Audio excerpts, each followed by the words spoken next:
Shalom saudara. Pada saat ini kita akan merenungkan firman Tuhan dari Kolose pasal 3 ayat 22 sampai dengan 25. Firman Tuhan dalam Kolose 3 ayat 22 sampai dengan 25. Hai hamba-hamba, taatilah Tuhanmu yang di dunia ini dalam segala hal. Jangan hanya di hadapan mereka saja untuk menyenangkan mereka, melainkan dengan tulus hati karena takut akan Tuhan. Apapun juga yang kamu perbuatlah dengan segenap hatimu seperti untuk Tuhan dan bukan untuk manusia. Kamu tahu bahwa dari Tuhanlah kamu akan menerima bagian yang ditentukan bagimu sebagai upah. Kristus adalah Tuhan dan kamu adalah hambanya. Barang siapa berbuat kesalahan, ia menanggung kesalahannya itu, karena Tuhan tidak memandang orang. Saudara yang dikasihi Tuhan, ada seorang penulis buku yang bernama Stephen Covey. Dalam bukunya Seven Habits of Highly Effective People mengatakan, hal yang paling utama adalah menjaga yang terutama tetap menjadi yang terutama. The main thing is how to keep the main thing as the main thing. Seseorang yang efektif, seseorang yang memiliki hasil guna yang banyak adalah orang yang tetap berfokus kepada hal yang utama dalam hidupnya. Paulus dalam kitab Kolose menjawab pengajar-pengajar palsu dengan mengedepankan Kristus sebagai yang terutama. Dalam Kolose 1:15-20, dengan begitu gamblang Paulus mengutamakan Kristus. Paulus menjelaskan bahwa Kristus adalah yang utama dari segala yang ada. Dan dampak dari keutamaan itu adalah orang-orang secara pribadi yang ada di dalam Kristus, orang-orang yang menerima, percaya kepada Kristus secara pribadi, akan memiliki nilai-nilai spiritual. Pasal 3 ayat 1-4. Orang-orang yang mengutamakan Kristus adalah orang-orang yang selalu memikirkan, mengutamakan perkara-perkara yang di atas. Mereka juga mati bersama dengan Kristus. Bahkan ayat 5-11, mereka bisa menanggalkan manusia lama. Ayat 12-17, mereka bisa mengenakan manusia baru karena mereka mengutamakan Kristus dalam hidup mereka. Dan saudara, dampak dari keutamaan Kristus dalam diri seseorang adalah juga semakin efektifnya hubungan antar pribadi dalam orang-orang yang percaya kepada Kristus. Artinya, dalam hubungan keluarga, baik antara anak dengan orang tua, suami dengan istri, hubungan mereka akan semakin efektif. Saudara dikasihi Tuhan, bukan hanya hubungan dalam keluarga, tapi hubungan di dalam tempat bekerja, mereka semakin efektif. Dan nats yang barusan kita baca adalah bagaimana hubungan antara hamba dengan tuannya, bawahan dengan atasannya, yang semakin efektif. Dan secara khusus kita akan melihat sikap bawahan kepada atasan, sikap bawahan yang efektif, yang menunjukkan bagaimana orang itu mengutamakan Kristus dalam hidupnya. Ciri orang-orang yang mengutamakan Kristus, ciri hamba yang mengutamakan Kristus, atau mungkin lebih tepatnya ciri bawahan yang mengutamakan Kristus adalah, yang pertama ayat 23, bekerja dengan antusias. Apapun yang kamu perbuatlah dengan segenap hatimu seperti untuk Tuhan dan bukan untuk manusia. Hamba yang mengutamakan Kristus, hamba yang selalu mengedepankan Kristus dalam hidupnya, selalu mengerjakan segala sesuatu dengan antusias. Dalam terjemahan Holman Christian Standard Bible dan Net Bible, ada yang berbeda di sana. Dikatakan, whatever you do, do it enthusiastically. Apapun yang kamu kerjakan, kerjakan dengan segenap hatimu. Terjemahan ini tidak berlebihan, saudara, karena dengan segenap hati berasal dari kata psike, akar kata psikologi. Psike itu artinya meniup atau bernafas. Saudara dikasih Tuhan, ini berhubungan dengan jiwa, bukan berhubungan dengan nos atau lab. Ini berhubungan dengan kehendak, semangat yang bergelora. Jadi, seseorang yang di dalam Kristus, seseorang yang mengutamakan Kristus adalah orang yang bersemangat dan bergelora dalam hidupnya. Orang yang berantusias dalam melakukan segala sesuatu. Hal-hal yang harus kita perhatikan ketika kita berantusias melakukan segala sesuatu sebagai cara kita mengutamakan Kristus adalah kita harus taat kepada Tuhan kita. Kita harus taat kepada atasan kita dalam segala hal. Ayat 23 berkata, "Hai hamba-hamba, taatilah Tuhanmu yang di dunia ini dalam segala hal." Antusiasme kita adalah dalam rangka menaati orang-orang yang di atas kita, bukan sebaliknya melawan mereka. Selalu ada kata taat, selalu ada kata menurut kepada atasan kita. Mengapa? Karena ini adalah perintah Alkitab. Yang kedua ada kata tulus. Di dalam ayat yang ke-22 dikatakan, melainkan dengan tulus hati karena takut akan Tuhan. Tulus artinya kita melakukan segala sesuatu dengan ikhlas. Kita melakukan segala sesuatu sekalipun tidak dilihat oleh manusia, kita tetap antusias melakukannya. Dikatakan jangan hanya di hadapan mereka saja untuk menyenangkan mereka, melainkan dengan tulus hati. Kebanyakan orang ketika bekerja tidak dilihat orang, dia tidak dengan sungguh-sungguh, dia tidak antusias. Tetapi kalau kita tulus, berarti kita tetap antusias sekalipun tidak dilihat oleh orang.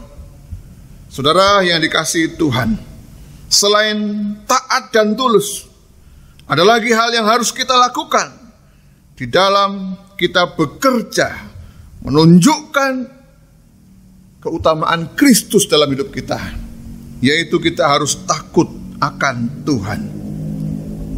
Apa artinya takut akan Tuhan? Takut akan Tuhan artinya kita menghormati Tuhan. Orang bisa tulus bekerja, artinya dilihat atau tidak dilihat dia tetap antusias. Karena dia takut akan Tuhan. Dia menghormati Tuhan dalam hidupnya. Kalau seseorang menghormati Tuhan, dia akan tetap bekerja sekalipun tidak dilihat oleh manusia. Dan di atas semuanya, selain kita taat, selain kita tulus, selain kita takut akan Tuhan, adalah kita harus punya tujuan ketika kita antusias. Mengapa seseorang antusias? Mengapa seseorang sangat semangat bergairah dalam bekerja? Karena orang itu punya tujuan. Untuk siapa kita bekerja? Kita bekerja bukan untuk manusia, melainkan kita bekerja untuk Tuhan. Ayat 23. Apapun juga yang kamu perbuat, perbuatlah dengan segenap hatimu, seperti untuk Tuhan dan bukan untuk manusia. Kita bekerja untuk Tuhan dan bukan untuk manusia. Orang yang mengutamakan Kristus adalah orang yang menggebu-gebu, orang yang antusias bekerja. Orang yang bergairah karena tujuannya jelas, bukan untuk manusia, melainkan untuk Allah. Kalau kita kembali ke teks ini, saudara, hamba yang dimaksud dalam ayat 18 sampai dengan 25 adalah budak. Budak di sini tidak memiliki gaji. Budak di sini tidak memiliki keluarga, dan mereka pun tidak memiliki jenjang karier. Sekalipun mereka antusias, tetap saja tidak digaji. Sekalipun mereka bekerja dengan bergairah, tetap saja tidak punya keluarga sebagai daya dorong mereka, motivasi kerja mereka. Sekalipun mereka menggebu-gebu bekerja, tetap saja mereka tidak punya karier. Nggak ada dari budak menjadi kepala budak. Tetap saja mereka budak. Lalu mengapa mereka tetap antusias? Apakah mereka diupah? Tidak. Lalu mengapa mereka tetap bergairah? Apakah mereka mendapatkan upah? Tidak. Mengapa mereka tetap menggebu-gebu di dalam bekerja? Apakah ada karier? Tidak. Mereka punya tujuan, yaitu mempersembahkan karya itu untuk Allah dan bukan untuk manusia. Sudah dikasih Tuhan, dalam terjemahan Net Bible dikatakan, whatever you do, do it enthusiastically as something done for the Lord and not for men. Sebagaimana segala sesuatu kita persembahkan untuk Tuhan dan bukan untuk manusia. Ini yang membuat mereka bekerja keras, karena mereka punya tujuan. Ini persembahan untuk Tuhan dan bukan untuk manusia. Jika karyawan Kristen memahami hal yang seperti ini di Kolose, apakah karyawan Kristen tersebut masih bermalas-malasan lagi? Jika orang-orang Kristen sekarang mengutamakan Kristus dalam hidupnya dan melihat fakta yang seperti ini, apakah mereka masih tidak antusias lagi? Jikalau demikian, mengapa kita tidak bekerja keras? Mulai sekarang kita belajar antusias melakukan segala perkara. Sudah dikasih Tuhan, dalam sebuah tulisan di jejaring sosial, ada yang menceritakan tentang Paul Relton dari Inggris. Dia adalah orang yang sangat malas. Bahkan tulisan itu mengatakan dia adalah orang yang paling malas di dunia. Bagaimana tidak? Dia membawa anjingnya jalan-jalan di jalan raya. Anjingnya disuruh berjalan, dia kasih tali, sementara dia naik mobil. Dan kecepatan mobilnya adalah 5 mil per jam. Artinya terjadi kemacetan panjang di sepanjang jalan raya itu. Hanya gara-gara satu orang menuntun anjingnya dengan kecepatan 5 mil per jam. Dia didakwa mengganggu kepentingan umum dengan denda 66 pound sterling dan SIM-nya dicabut selama 6 bulan, tidak boleh mengendarai. Saudara, kemalasan adalah bentuk dari kita tidak mengutamakan Kristus dalam hidup kita. Kita yang mungkin di sekolah malas belajar, di tempat kerja kita malas bekerja, atau mungkin di rumah kita malas melakukan segala sesuatu. Itu artinya kita tidak mengutamakan Kristus. Orang yang mengutamakan Kristus adalah orang yang bekerja dengan antusias, dengan semangat. Yang kedua, bagaimana cara kerja seorang hamba yang mengutamakan Kristus? Cirinya adalah orang tersebut yang kedua bekerja dengan berkualitas. Yang pertama, hamba yang mengutamakan Kristus, cirinya adalah bekerja dengan antusias. Yang kedua, cirinya adalah dia bekerja dengan berkualitas. Ayat 25 berkata, barang siapa berbuat kesalahan, ia akan menanggung kesalahannya itu. Karena Tuhan tidak memandang orang. Barang siapa berbuat kesalahan. Paulus menekankan bahwa sekalipun engkau seorang budak, ketika engkau bekerja dengan antusias, jangan berbuat kesalahan. Jangan membuat sesuatu yang fatal di dalam pekerjaan kita.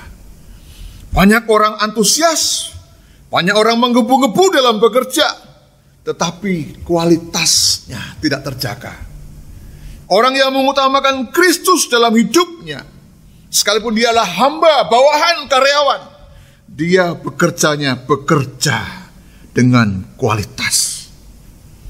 Bekerja dengan kualitas artinya bekerja menghindari kesalahan. Saudara yang dikasihi Tuhan, mengutamakan Kristus artinya selalu mengerjakan sesuatu dengan kualitas terbaik. Mengapa harus menjaga kualitas? Karena hanya pekerjaan yang berkualitas saja yang mendapatkan upah dari Allah. Ayat yang ke-24 dikatakan di sana, Kamu tahu bahwa dari Tuhanlah kamu akan menerima bagian yang ditentukan bagimu sebagai upah. Hanya pekerjaan, hanya karya yang berkualitas saja yang kelak kita akan menerima upah dari Tuhan. 1 Korintus pasal yang ketiga ayat yang ke-13 sampai dengan 14 dikatakan, sekali kelak pekerjaan masing-masing orang akan nampak, karena hari Tuhan akan menyatakannya. Sebab ia akan nampak dengan api, dan bagaimana pekerjaan masing-masing orang akan diuji oleh api itu. Jika pekerjaan dibangun seorang tahan uji, ia akan mendapatkan upah. Hanya jika pekerjaan kita teruji, hanya jika pekerjaan kita berkualitas, kita akan mendapatkan upah. Sebaliknya, jika pekerjaan kita tidak tahan uji, maka pekerjaan kita terbakar, kita akan mendapatkan kerugian. Mengapa kita harus bekerja dengan berkualitas? Karena Tuhan memberi upah hanya untuk karya-karya yang berkualitas. 2 Korintus 5 ayat yang ke-10, sebab kita semua harus menghadap tahta pengadilan Kristus, supaya setiap orang memperoleh apa yang patut diterimanya, sesuai dengan yang dilakukannya dalam hidupnya ini, baik ataupun jahat. Kelak suatu hari, kita akan menghadap tahta pengadilan Kristus. Kita akan mendapatkan apa yang kita perbuat hari ini. Apakah perbuatan kita ini berkualitas, sehingga kita mendapatkan upahnya? Ataukah karya kita tidak berkualitas, sehingga kita mendapatkan kerugian? Ada seorang komposer bernama Benjamin McNee. Dia menulis lagu yang berjudul I Am Satisfied with Jesus. He has done so much for me. He has suffered to redeem me. He has died to set me free. Saya puas dengan Yesus. Dia sudah melakukan banyak hal untuk aku. Dia sudah menderita untuk menebus aku. Dan dia mati untuk membebaskanku. Tapi bagian ref lagu itu dikatakan, I am satisfied, I am satisfied. I am satisfied with Jesus. Saya puas dengan Yesus. But the question comes to me. Pertanyaan datang kepadaku. As I think of Calvary, is my master satisfied with me? Ketika aku memikirkan di Calvary, apa yang Kristus lakukan itu, apakah Tuanku itu puas dengan saya? Kita bisa mengatakan aku puas dengan engkau Yesus, tapi ketika Kristus memandang dari Calvary, apakah Kristus puas dengan karya kita? Mengapa kita harus melakukan pekerjaan dengan berkualitas? Karena kita mau persembahkan kepada Kristus, dan persembahan itu hanya nomor 1 yang pantas kita persembahkan kepada Kristus. Hanya kualitas yang terbaik yang pantas kita serahkan kepada Kristus. 2 hal. Bagaimana seorang hamba memberikan yang terbaik kepada Kristus. Yang pertama adalah bekerja dengan antusias. Yang kedua adalah bekerja dengan berkualitas. Tuhan Yesus memberkati kita semuanya.